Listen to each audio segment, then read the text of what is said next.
Family, remember that success as a project manager is a continuous journey of learning, growing, and adapting to different situations. By incorporating these tips and tricks that we're going to discuss in this video into your professional development career will allow your opportunity, or I should say increase your opportunity for chances of having success in this particular role. So focus on these strategies that we discuss as we get ready to navigate into today's episode. I hope you enjoy this. It's been your boy ED.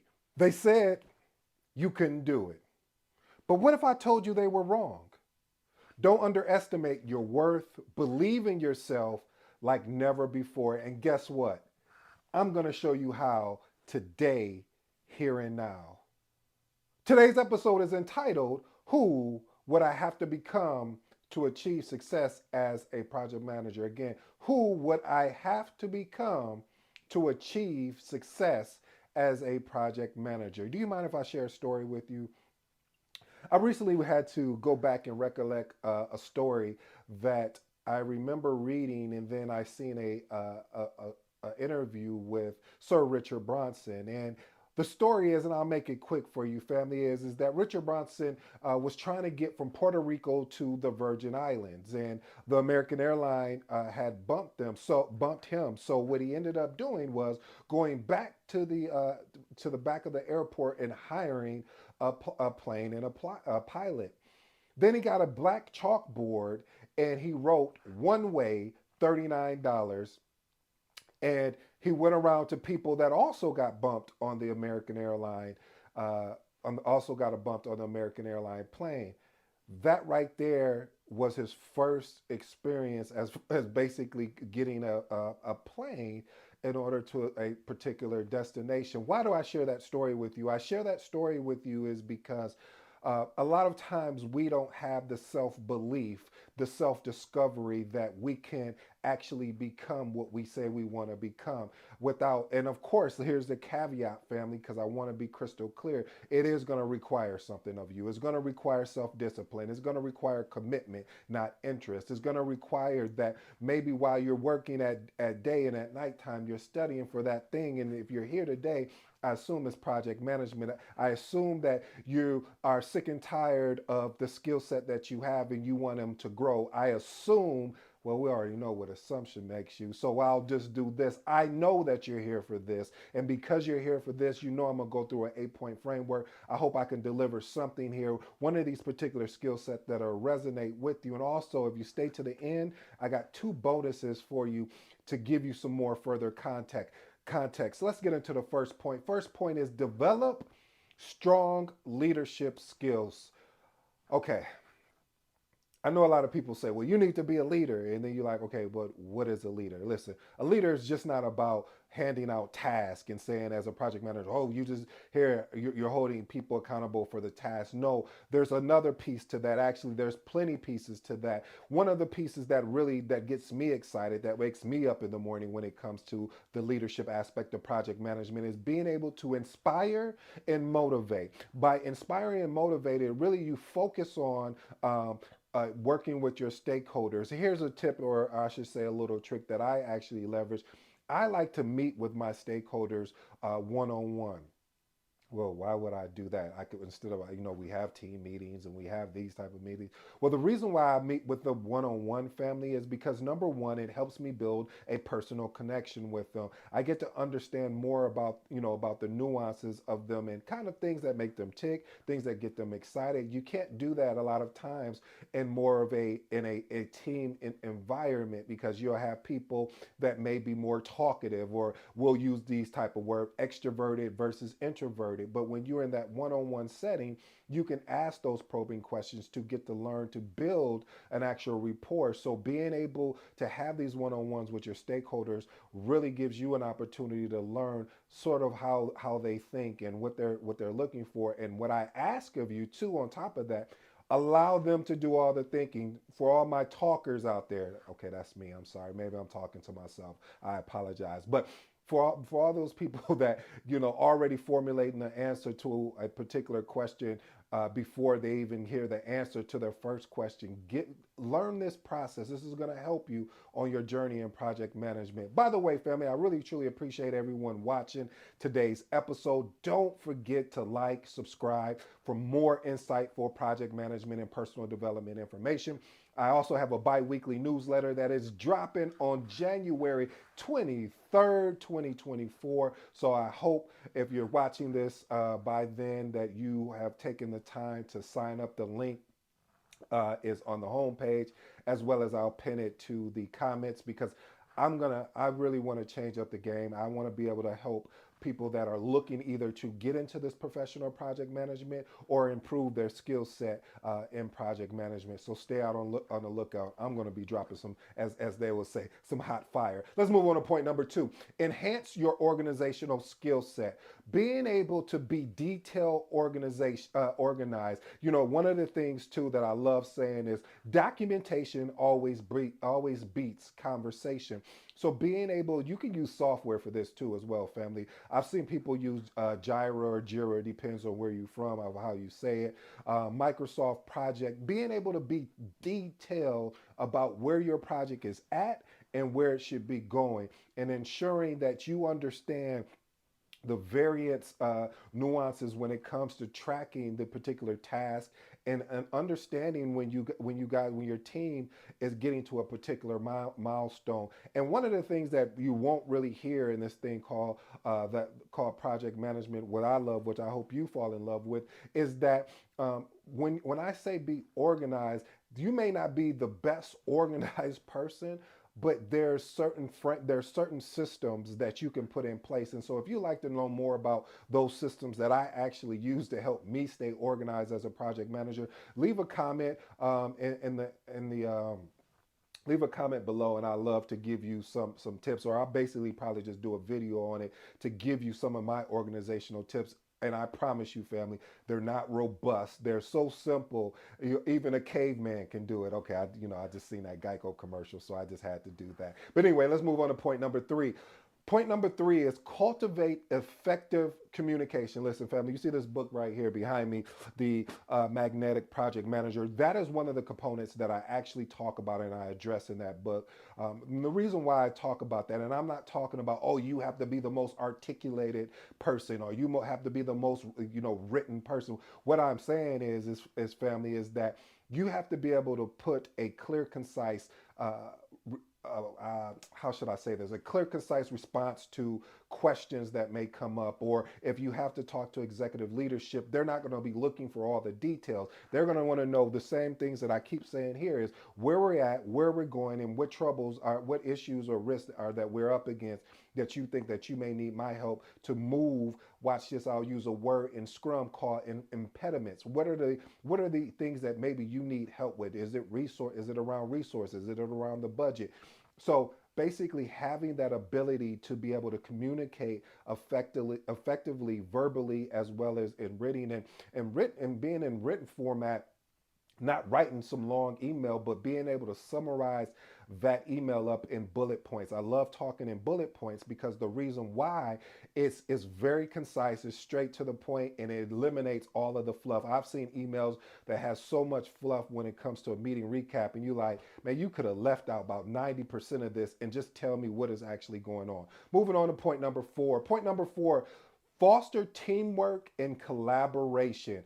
Listen, collaboration is always what I'm going to stand on. You'll probably hear that throughout the video. If you go do your homework on me, you'll hear me talk about being collaborative, creating some type of collaboration approach to leading a project. Reason why, family, when you're collaborative, you have teams helping other teams figure out problems.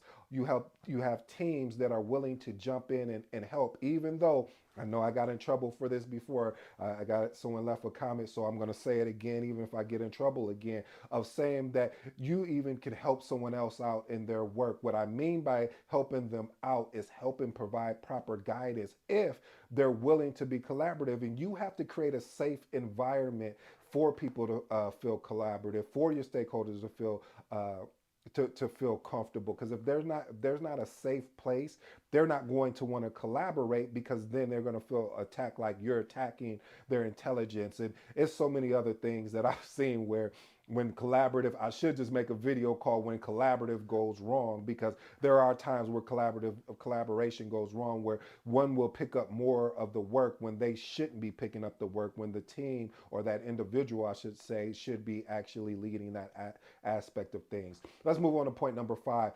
Develop comprehensive understanding of project methodologies, as well as understanding frameworks. Listen, family, start understanding when you hear terminology like predictive, adaptive, or basically just saying waterfall, scrum, agile. Understand what these frameworks mean and what they do. The reason why is that because if you're about to lead a project, you will be able to say, okay, well, what framework or methodology makes sense for us to use?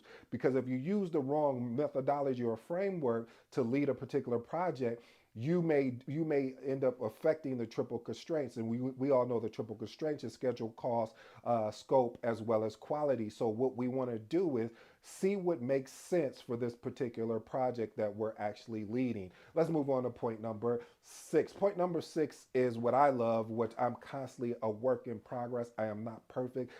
I will never say I'm the perfect project manager, but what I will say is that I am, as we lead into point number 6, willing to continuously improve your skills and knowledge, but here's the conjunction there, being able to apply that knowledge. Please, family, don't just watch these videos and don't do anything with the content. Take this content and go test it out. Go experiment what I'm saying that I actually do in my career. Go and see if it works, because if it doesn't work then for what you're doing, then it doesn't apply. So if it doesn't apply, that's fine. Now you have at least a baseline or a foundation to build up from there. So some of the things that I recommend is joining professional groups, joining the newsletter that I'm putting out for you guys.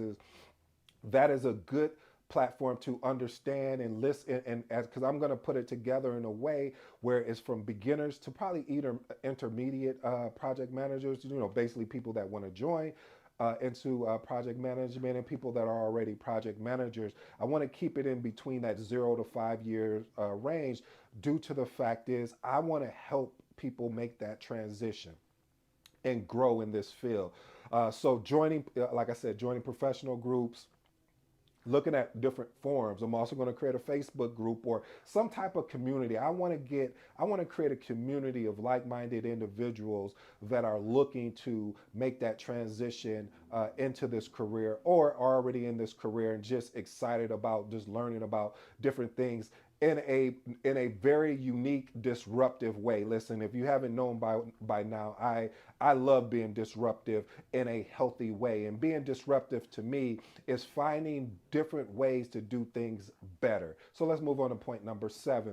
Be adaptable and flexible. I can't Whew, that's one of those woo moments. Family, listen, the more adaptable and flexible that you are as a project manager, more people are going to want to work with you, because you have a framework, or you have a methodology, or you have a foundation basically, but you have the willingness to say, if it's not working, I'm not going to keep doing the same thing over and over and over. We know what that definition of that, and if you don't, here, let me repeat them totals to you. What I mean by that is, the definition of insanity is doing the same thing over and over and expecting to get different results. So what we need to do as project manager, we understand, or we see something that's not working, or the scope is not what we're going towards or leading towards. We need to put in a change request. That's why they have a change management board. So again, family, just understand that aspect of being adaptable and flexible, because at times you may be going at 100 miles per hour, and then there may be times that you are just barely even moving, and you have to have that adaptability and flexibility. I love working with people that are adaptable and flexible, and they're just not so rigid in the way how things are done, or how they've been done in the past. Okay, I'm about to get on my soapbox, so at this time you probably can either click off, or you can have fun laughing at me going on my soapbox. I'm going to say this to you, family. You may have stakeholders that will raise their hand and say, especially if you, I don't care how much experience you have, you would constantly hear this. Well, last year, this is how we did it, or last month or last project, this is how we did it, but we're not doing it this way this time because this is different. What is a project? Sing it with me. A temporary endeavor. What does it mean, temporary endeavor? That means that it can be constantly changed. Point number 8, you need to understand, and I should really say, develop a risk management expertise. For me, this is something I'm constantly learning. I'm actually really going to be digging deep into to learning more about risk. I actually am thinking about getting a risk management certification because that is something that's we don't really focus on as much as we should. When I lead meetings, that is the first agenda topic that I want to talk about. Hey, are there any risk or issues that we need to be aware of? And I'm looking at my risk log. I'm looking at my issue. I said risk log, my risk register. Excuse me. I'm looking at my issue log and making sure that, hey, I'm keeping track and I'm watching these things as we're progressing along in the project. So that's going to be important, family. When you're leading your project, you want to be able to develop that appetite, or I should say that aptitude, to be able to identify risk with your stakeholder. This is not a silo event. This is not you going in the corner and writing down little rip. No, we do this collectively and collaboratively.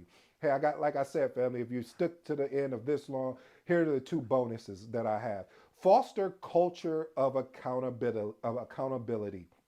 Accountability is something that you want to be able to hold your team to, the stakeholders that you're working, as well as yourself. If you said that you're going to send out a communication to update the team of where we're at in the project on a particular day, do it. If you said that you're going to have a one-on-one with one of your stakeholders to understand, because you kind of was feeling like they were quiet and normally they're more talkative, and you didn't, and you need to do it, do it. I'm sounding like, oh boy, I guess I'm on my Nikes. I should have wore some Nikes, but I don't have on Nikes. I wish I could raise my foot up so you can see that. But anyway, I digress. The point I'm trying to make, family, is that we have to have accountability on both ends. Don't try to beat the system. Don't try to take any shortcuts.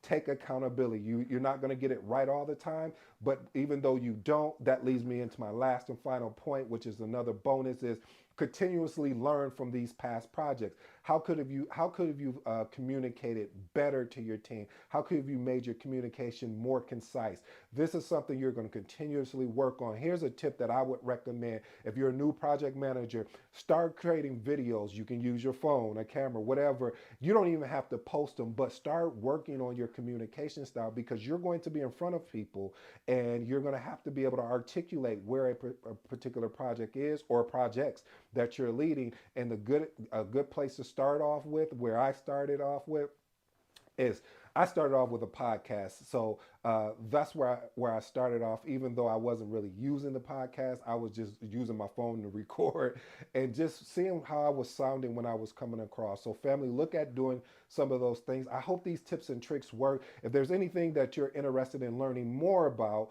please leave a comment. I look forward to reading it, and I look forward to working with you if you're somebody that want to work with me. Until next time, you know my slogan, I'm out.